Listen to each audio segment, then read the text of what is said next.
2026 നിയമസഭാ തെരഞ്ഞെടുപ്പ് നടക്കുന്ന സമയത്തും അതിന്റെ പ്രചാരണ സമയത്തും ശേഷവുമൊക്കെ UDF കേരളത്തിൽ അങ്ങോളം ഇങ്ങോളം പറഞ്ഞു നടന്നിരുന്നത്, ഞങ്ങൾ അധികാരത്തിൽ വന്നാൽ ഈ സംസ്ഥാനത്ത് തേനും പാലും ഒഴുക്കും എന്നുള്ളതാണ്.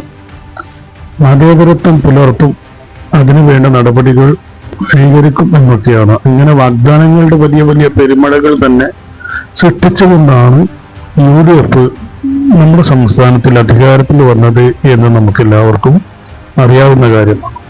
എന്നാൽ ഈ സംവിധാനത്തിൽ പ്രതിപക്ഷത്ത് ഇരിക്കുമ്പോൾ ഒരു നിലപാടും ഭരണപക്ഷത്ത് വരുമ്പോൾ മറ്റൊരു നിലപാടുമാണ് എന്ന് ഇതിനോടകം തന്നെ തെളിഞ്ഞു കഴിഞ്ഞു.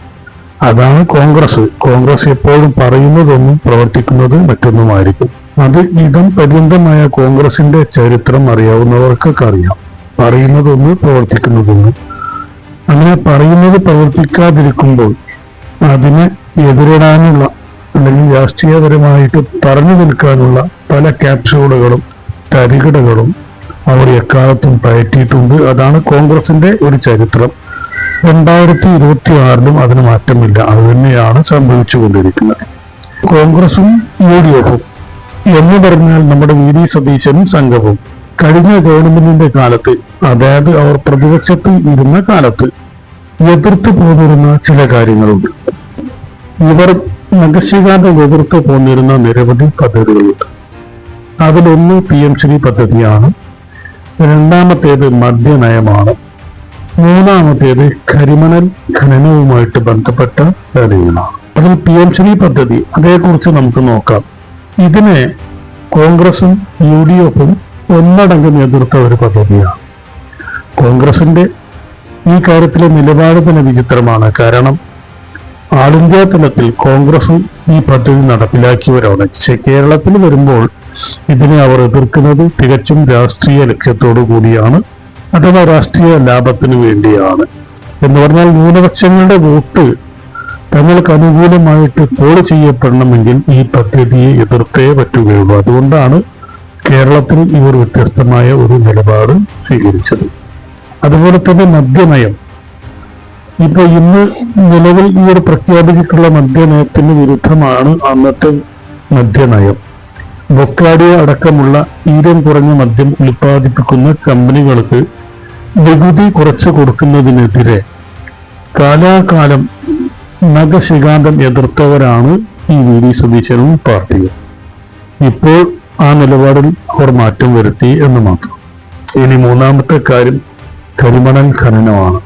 ഒരു കാരണവശാലും കേരള തീരങ്ങളിലെ കരിമണൽ മറ്റൊരു പാർട്ടിക്ക് ഖനനം ചെയ്യാനുള്ള അനുമതി പോലും കൊടുക്കുകയില്ല എന്ന് അസന്നിഗ്ധമായിട്ട് പറഞ്ഞുകൊണ്ട് കേരളത്തിലുടനീളം പ്രസംഗിച്ചും പ്രക്ഷോഭങ്ങൾ നടത്തിയും നിയമസഭയെ പ്രക്ഷുബ്ധമാക്കി നടത്തിയവരുമാണ് VD സതീശനും സംഘവും. എന്നാൽ ഇപ്പോൾ ആ കാര്യത്തിൽ ഇവർ മലക്കം പറഞ്ഞിട്ടുണ്ട്. അന്ന് ഈ പദ്ധതികളൊക്കെ ഇവർ നഖശിഖാന്തം എതിർക്കുന്നതിനും പല കാര്യങ്ങളുമുണ്ട്. പ്രത്യേകിച്ച് ധനസമാഹരണത്തിന്റെ കാര്യത്തിൽ നമുക്കറിയാം, കേരളം സാമ്പത്തികമായിട്ട് വളരെയധികം പ്രയാസങ്ങൾ അനുഭവിക്കുന്ന ഒരു കാലഘട്ടമാണ്. അതുകൊണ്ട് LDF ഗവൺമെന്റിന് ഒരുപാട് പദ്ധതികൾ ചെയ്തു തീർക്കാനുണ്ടായിരുന്നു. അതിന് ധനസമാഹരണം അത്യാവശ്യമായിരുന്നു. അതുകൊണ്ടാണ് അന്ന് വീര്യം കുറഞ്ഞ മദ്യത്തിന് നികുതി കുറച്ചു കൊടുക്കുക, പറ്റുമെങ്കിൽ കരിമണൽ ഖനനത്തിന് അനുമതി കൊടുക്കുക, അങ്ങനെ ധനസമാഹരണം നടത്തുക എന്നൊക്കെ ആ ഗവൺമെന്റ് ചിന്തിച്ചത്. പക്ഷേ ചിന്തിച്ചു എന്നതിനപ്പുറം അതുമായിട്ട് വല്ല കരാറുകളും ഒപ്പിടുകയും അല്ലെങ്കിൽ ആ കരാറുകൾ പ്രകാരം പദ്ധതി നടപ്പിലാക്കുകയോ ചെയ്തിട്ടില്ല. അതിൽ നിന്ന് ആ ഗവൺമെന്റ് പിന്തിരുകയാണ് ചെയ്തത്. കാരണം ഇത് കേരളത്തിന് എതിരായ സമീപനങ്ങളാണ് എന്നതുകൊണ്ടാണ് പിന്തിരിഞ്ഞത്. എന്നാൽ അന്ന് നഖശിഖാന്തം ഈ കരിമണൽ ഖനനത്തിനെയൊക്കെ അല്ലെങ്കിൽ മദ്യത്തിന് നികുതി കുറക്കുന്ന കാര്യത്തിനെയൊക്കെ UDFകാർ എതിർത്തത് എന്തുകൊണ്ടാണ് എന്ന് വെച്ചാൽ, ഇവിടെ ഒരു കാരണവശാലും LDF ഗവൺമെന്റിന് ധനസമാഹരണം നടത്താൻ പാടില്ല. ഒരു കാരണവശാലും ധനസമാഹരണം നടത്തി LDF ഗവൺമെന്റ് പറഞ്ഞ പദ്ധതികൾ ഇവിടെ നടപ്പിലാക്കാനും പാടില്ല. അതിനുവേണ്ടിയായിരുന്നു ഇവർ അന്ന് ഈ പദ്ധതികളെയൊക്കെ എതിർത്തത്. ഏതായാലും ഇവർ അധികാരത്തിൽ വന്നതോടുകൂടി അന്ന് ചെയ്തതും പറഞ്ഞതുമായ കാര്യങ്ങളൊക്കെ മറന്നുകൊണ്ട് വിസ്മരിച്ചുകൊണ്ട് ആളുകളെ പൊട്ടന്മാരാക്കി മലക്കം പറഞ്ഞ് ഇതേ പദ്ധതികൾ തന്നെ നടപ്പിലാക്കാൻ വേണ്ടിയാണ് കേരളത്തിൽ അവർ ഉദ്ദേശിക്കുന്നത്. അതിലൊന്നാമത്തെ പദ്ധതി എന്ന് പറയുന്നത് PMശ്രീ ആണ്. PMശ്രീയുടെ നിലവിലെ അവസ്ഥ എന്താണ് എന്നുള്ളതാണ്. ഗവൺമെന്റ് അധികാരത്തിൽ വന്ന് ഏതാനും ദിവസങ്ങൾക്കകം തന്നെ ഇതിൽ ഞങ്ങൾ ഒപ്പുവെക്കുകയാണ് എന്ന് പറഞ്ഞത് സാക്ഷാൽ ലീഗ് നേതാവായ വിദ്യാഭ്യാസ മന്ത്രി ശംസുദ്ദീനാണ്. മുൻ ഗവൺമെന്റ് ധാരണാപത്രത്തിൽ ഒപ്പുവെച്ചതുകൊണ്ട് ഞങ്ങൾക്ക് വേറെ നിർവാഹമില്ല, ഞങ്ങൾ ഇതുമായിട്ട് മുന്നോട്ട് പോകും എന്നാണ് പറയുന്നത്.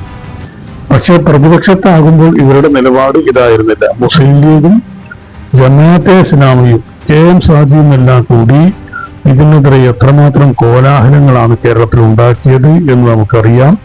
ഷാജിയുടെ അറബിക്കടൽ പ്രസംഗം തന്നെ ഫേമസ് ആയത് ഇതിന്റെ പശ്ചാത്തലത്തിലാണ്. ഇതിന് അറബിക്കടലിൽ എറിഞ്ഞും എന്ന് അർത്ഥശങ്കയ്ക്കിടയില്ലാതെ പറഞ്ഞ വ്യക്തിയാണ് ഷാജി. പിന്നെ തഹലിയ പോലെയുള്ള MSF കുട്ടികളൊക്കെ നടത്തിയ സമരങ്ങളും നമ്മുടെ മുമ്പിലുണ്ട്. ഇപ്പോൾ ഇതുവർ നടപ്പിലാക്കാൻ പോവുകയാണ്. നടപ്പിലാക്കുന്നത് ആരാണ്?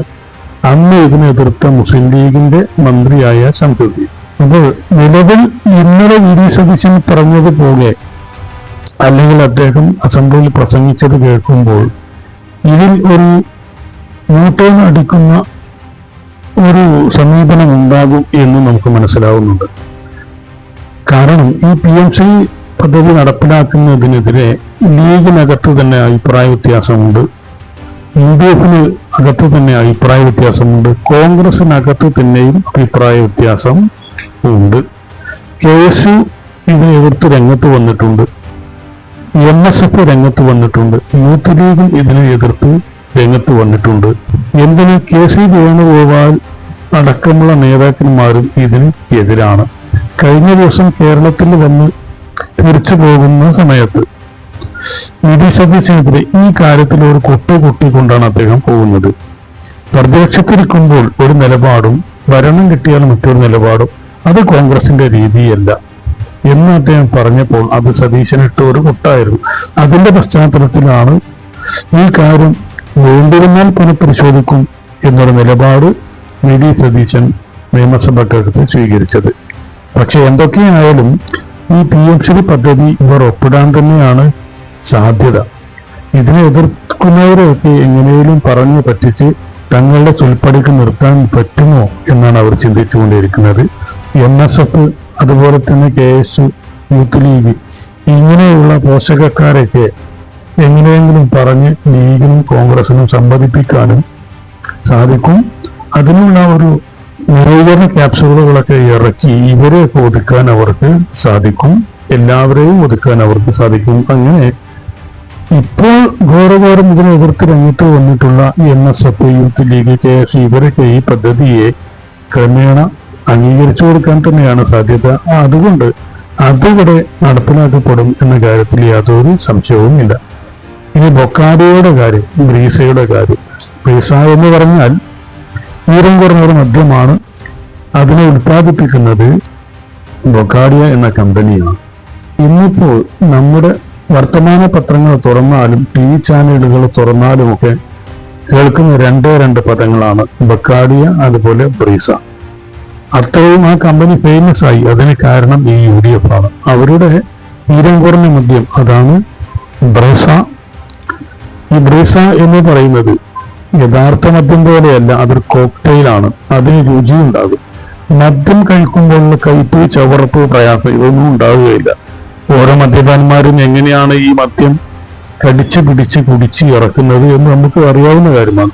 പക്ഷെ ഇതൊരു കോക്ടെയിൽ ആയതുകൊണ്ട് തന്നെ ഇതിന് മധുരമായിരിക്കും ഉണ്ടായിരിക്കുക, ഏതെങ്കിലുമൊക്കെ പഴങ്ങളുടെ രുചിയായിരിക്കും ഉണ്ടാവുക, ഒപ്പം അതിനകത്ത് ആൽക്കഹോളിന്റെ അംശവും ഉണ്ടാവും. അതുകൊണ്ട് മദ്യം വളരെ രുചികരമായിട്ട് ആസ്വദിച്ച് കുടിച്ച് ലഹരിയിലേക്ക് എത്തുക എന്ന ഉദ്ദേശത്തോടു കൂടി ഇറക്കിയിട്ടുള്ള വീര്യം കുറഞ്ഞ മദ്യമാണ് ബ്രീസ. അതുകൊണ്ട് വിദ്യാർത്ഥികൾക്കും മദ്യപാനം തുടങ്ങി വെക്കുന്ന കൗമാരക്കാർക്കുമൊക്കെ വളരെ ഈസി ആയിട്ട് ആശ്രയിക്കാവുന്ന ഒരു ലഹരി പദാർത്ഥമാണ് ഈ ബ്രീസ എന്ന് പറയുന്നത്. അതുകൊണ്ട് തന്നെയാണ് ബ്രീസ എന്ന് പറയുന്ന ഈ മദ്യത്തിന് നികുതി കുറച്ചു കൊടുത്തുകൊണ്ട് കേരളത്തിൽ അതിന്റെ വിപണനം വർദ്ധിപ്പിക്കാൻ ആവശ്യമായ സഹായങ്ങൾ നമ്മുടെ ഗവൺമെന്റ് ചെയ്തു കൊടുക്കാൻ വേണ്ടി പോകുന്നത്. ഗണ്യമായി ഇതിന്റെ നികുതി കുറക്കുമ്പോൾ ഇതിന്റെ വിലയും അതിനനുസരിച്ച് കുറയും. കുറഞ്ഞ വിലയ്ക്ക് സാധനം ലഭ്യമാകും. അതുകൊണ്ട് നമ്മുടെ കൗമാരക്കാരെയും യുവാക്കളെയും ഒക്കെ വളരെ പെട്ടെന്ന് മദ്യത്തിന് അടിമകളാക്കുന്ന തരത്തിൽ ഉള്ള സഹായം ചെയ്തു കൊടുക്കാനാണ് വി ഡി സതീശന്റെയും പാർട്ടിയുടെയും ഉദ്ദേശം. എന്നാൽ എതിർപ്പുകൾ പല ഭാഗത്ത് ഉയർന്ന പശ്ചാത്തലത്തിൽ ഇതിൽ നിന്നും ഒരു പക്ഷേ ഒരു യു ടേൺ ഈ ഗവൺമെന്റ് എടുത്തേക്കാം. അതുകൊണ്ടാണ് ഞങ്ങളിത് ചർച്ച ചെയ്തേ തീരുമാനിക്കുകയുള്ളൂ എന്ന് അവർ പറഞ്ഞത്. ഇനി കരിമണൽ ഖനനത്തിന്റെ കാര്യത്തിൽ എന്തായിരുന്നു വി ഡി സതീശന്റെയും പാർട്ടിയുടെയും നിലപാട് എന്ന് നമുക്കറിയാം. ഒരു കാരണവശാലും ഇത് ഞങ്ങൾ അനുവദിക്കുകയില്ല. അത് നമ്മുടെ പ്രകൃതിക്ക് ദോഷകരമായിട്ട് ബാധിക്കും, തീരപ്രദേശങ്ങൾക്ക് ദോഷകരമായിട്ട് ബാധിക്കും. അതുകൊണ്ട് ഇത് അനുവദിക്കുന്ന പ്രശ്നമേ ഇല്ല എന്ന് പറഞ്ഞ ആളുകളാണ് വി ഡി സതീശനും പാർട്ടികളും. എന്നാൽ ഇപ്പോൾ അവർ മലക്കം പറഞ്ഞു. ഇത് അദാനി പോലെയുള്ള കുത്തര കമ്പനികൾക്ക് തീരെ എഴുതി കൊടുക്കാനുള്ള പദ്ധതിയാണ്.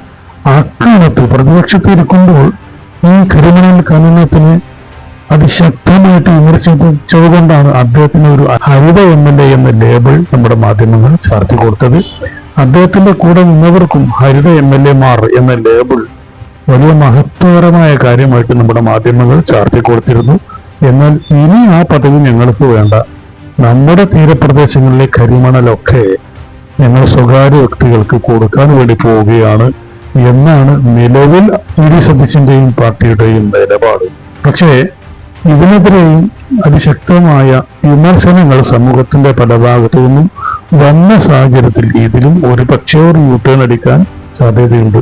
ചുരുക്കം പറഞ്ഞാൽ അതിശക്തമായ എതിർപ്പ് സ്വന്തം പാർട്ടിയിൽ നിന്നും മുന്നണിയിൽ നിന്നും ജനങ്ങളുടെ ഭാഗത്തു നിന്നും ഉണ്ടായ പശ്ചാത്തലത്തിൽ ഈ PMശ്രീ, അതുപോലെ തന്നെ കരിമണൽ ഖനനം, വില കുറഞ്ഞ മദ്യത്തിന് നികുതി കുറച്ചു കൊടുക്കുക തുടങ്ങിയ ഏർപ്പാടുകളിൽ നിന്ന് ഒരു പക്ഷേ ഇവർ പിന്നോട്ട് പോയേക്കാം. പക്ഷേ അതിന് വേണ്ട വിധത്തിൽ സമ്മർദ്ദം ചെലുത്താൻ ഒപ്പമുള്ളവർക്ക് സാധിക്കും. അതല്ല, താനൊരു മഹാരാജാവാണ് എന്ന നിലക്ക് അദ്ദേഹം പിടിവാശിയുമായിട്ട് മുന്നോട്ട് പോയാൽ ഈ പദ്ധതികളൊക്കെ കേരളത്തിൽ നടപ്പിൽ വരും. അതിന്റെ ഭവിഷ്യത്തുകൾ കേരള സമൂഹം അനുഭവിക്കേണ്ടിയും വരും.